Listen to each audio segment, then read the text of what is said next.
Welcome to my channel Learn English with Movita. Today I will discuss about sentence. What is sentence? Sentence is a group of words that makes a complete sense. Sentence একটা group of ওয়ার্ডস, এটা শব্দ সমষ্টি। একটা শব্দ সমষ্টি যখন সম্পূর্ণভাবে অর্থ প্রকাশ করে তখন আমরা তাকে বাক্য বলি। In written form we use sentences having group of words with verbs, but in spoken form we use a group of words without verb as a sentence. যখন আমরা লিখি, লেখার সময়তে কিন্তু এই গ্রুপ অফ ওয়ার্ডস এর সঙ্গে আমাদের ভার্ব আমরা ব্যবহার করে থাকি, কিন্তু স্পোকেন ফর্ম যখন আমরা কথা বলার সময়তে বাক্য ব্যবহার করি তখন কিছু কিছু ক্ষেত্রে আমাদেরকে কিন্তু ভার্ব ছাড়াও আমরা কোনো কোনো শব্দ ব্যবহার করে সেটা বাক্যের মাধ্যমে প্রকাশ করি। এখন আমরা বলতে পারি এই গ্রুপ অফ ওয়ার্ডস এটা একটা কমপ্লিট সেন্স দিচ্ছে, কিন্তু কমপ্লিট সেন্স মানে কি, কমপ্লিট সেন্সের অর্থ কি? যদি ফর এক্সাম্পল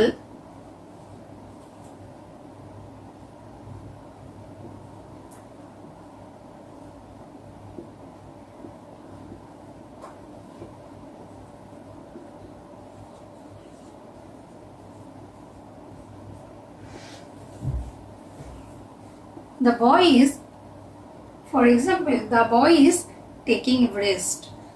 এটা একটা কি সেন্টেন্স, এটা একটা কমপ্লিট সেন্টেন্স। এই কমপ্লিট সেন্টেন্সকে আমরা কিন্তু এক্সটেন্ড করতে পারি by left branching or by right branching. But how?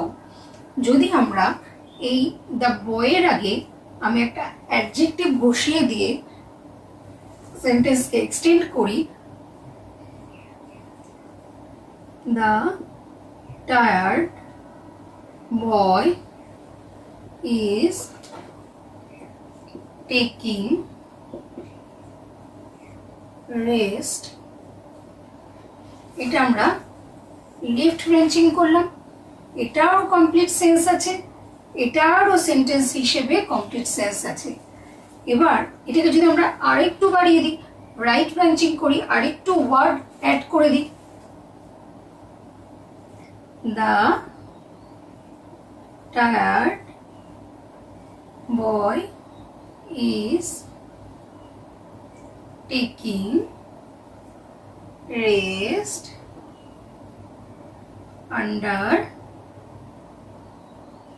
a tree. The tired boy is taking rest under a tree. Under a tree আমি রাইট ব্রাঞ্চিং করে এটাকে এক্সটেন্ড করে দিলাম, তাহলে short one to bigger one আমরা extend করতেই পারি। তো সেই ক্ষেত্রে কি হচ্ছে, প্রত্যেকটা সেন্টেন্সেরই কিন্তু কমপ্লিট সেন্স আছে। তাহলে আমরা কি বলতে পারি যে প্রত্যেকটা সেন্টেন্সই কি কমপ্লিট, মোর কমপ্লিট অথবা মোস্ট কমপ্লিট? না, কমপ্লিট সেন্স এই ওয়ার্ডটা ইটসেলফ একটা ইনসিগনিফিক্যান্ট ওয়ার্ড। এই ইনসিগনিফিক্যান্ট ওয়ার্ড কেন সেটা আমরা নিউ কনসেপ্টের ডেফিনিশনে গিয়ে আমরা তো কমপ্লিট সেন্স ওয়ার্ডটা একটা ইনসিগনিফিক্যান্ট ওয়ার্ড, সেই জন্য কমপ্লিট সেন্সের জায়গায় আমরা ক্লিয়ার মিনিং ওয়ার্ডটা ব্যবহার করে থাকি। এই নিউ কনসেপ্টে বলেছে a word or a group of words having a clear meaning in a given context is called a sentence. কোনো প্রসঙ্গক্রমে যদি কোনো একটি শব্দ বা শব্দ সমষ্টি পরিষ্কার অর্থবহ হয় তাহলে সেটাকেই আমরা বাক্য বলবো। তবে এই নিউ কনসেপ্টের সেন্টেন্সের যেই ডেফিনিশনটা দেওয়া আছে সেই অনুযায়ী আমরা বলতে পারি যে একটা ওয়ার্ডকেও কিন্তু আমরা সেন্টেন্স বলছি, কিন্তু কখন বলছি সেইটাও আমরা জানবো ফরমেশন অফ সেন্টেন্সের সময়। আরেকটা কথা, সেন্টেন্সের ক্যারেক্টারিস্টিক্সের মধ্যে এইটা আমাদের জানতে হবে যে sentence must have proper order of words and a clear meaning. Properly যদি অ্যারেঞ্জড না হয় ওয়ার্ডস, সেটাকেও কিন্তু আমরা সেন্টেন্স কখনোই বলতে পারি না। যেমন